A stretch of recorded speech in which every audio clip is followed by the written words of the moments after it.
Je vais commencer par une anecdote personnelle.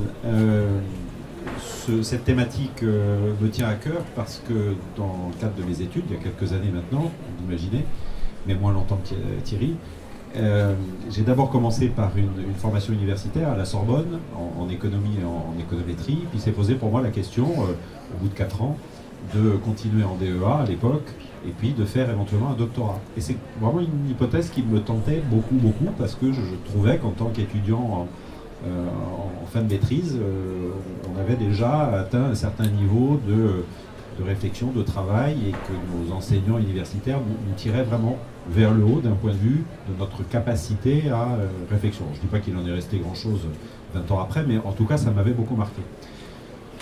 Mais j'étais aussi tiraillé par une autre envie, le monde de l'entreprise, le monde de la création d'entreprises, et j'ai donc choisi, à l'issue de la maîtrise, de rentrer dans une grande école de commerce, du réseau des grandes écoles, Sup de Corinthe, pour ne pas la citer.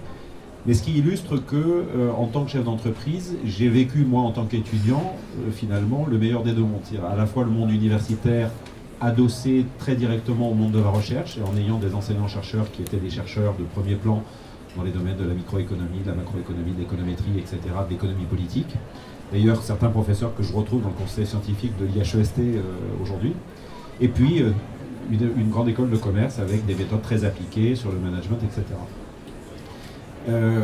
En tant que chef d'entreprise, pour répondre maintenant à la question de Vincent, quand se présentent des questions de recrutement, pour moi, dans une entreprise de 22 personnes, ce que des jeunes docteurs peuvent apporter, c'est un peu ce que je vous ai relaté de mon expérience personnelle. C'est-à-dire une capacité à poser, à ne pas plonger directement à la solution, ce qu'un ingénieur sait très bien faire. Il est formé pour le faire et le faire vite, avec une efficacité technique. Un jeune docteur, dans une équipe de développement, dans une entreprise et dans une PME, va en complémentarité apporter une approche, apporter plutôt une méthode de travail, une méthode de poser les problématiques sans plonger immédiatement dans la recherche d'une solution technique. Et ça, dans une démarche d'innovation, c'est extrêmement important pour une raison simple, je m'arrêterai là-dessus sur un premier tour, c'est que dans une entreprise, le temps s'écoule très vite et infiniment plus vite que dans le monde de la recherche. Ce qui d'ailleurs est probablement un des éléments de difficulté quand des jeunes docteurs ou des doctorants ensuite cherchent du travail dans une entreprise et surtout lorsque, et d'ailleurs très peu l'envisagent en allant chercher à travailler dans une PME, parce qu'en général je regardais plutôt les grands groupes, mais le rapport au temps qu'on peut avoir dans une activité de recherche et pendant un travail de thèse et dans une entreprise et a fortiori une PME est radicalement différent. Et ça peut être source d'erreur dans une politique d'innovation d'une entreprise, parce qu'on est pressé par le temps, parce qu'on veut aller vite sur le marché. On peut parfois apporter une bonne réponse à une mauvaise question. C'est-à-dire qu'on peut trouver une bonne solution technique, mais à une question qui n'a pas été bien posée.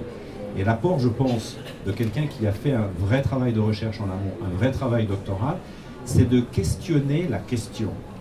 J'ai un ami qui a l'habitude de dire quand un chef d'entreprise ou un directeur d'innovation arrive vers un consultant ou un partenaire de développement, en fait, on a l'impression qu'il pose une question, mais ce qu'il exprime, c'est déjà une réponse. C'est-à-dire, c'est déjà la suite de toutes les questions qu'il s'est posées en amont et de toutes les directions qu'il a prises. Et finalement, il aboutit à ce qu'il pense être une question.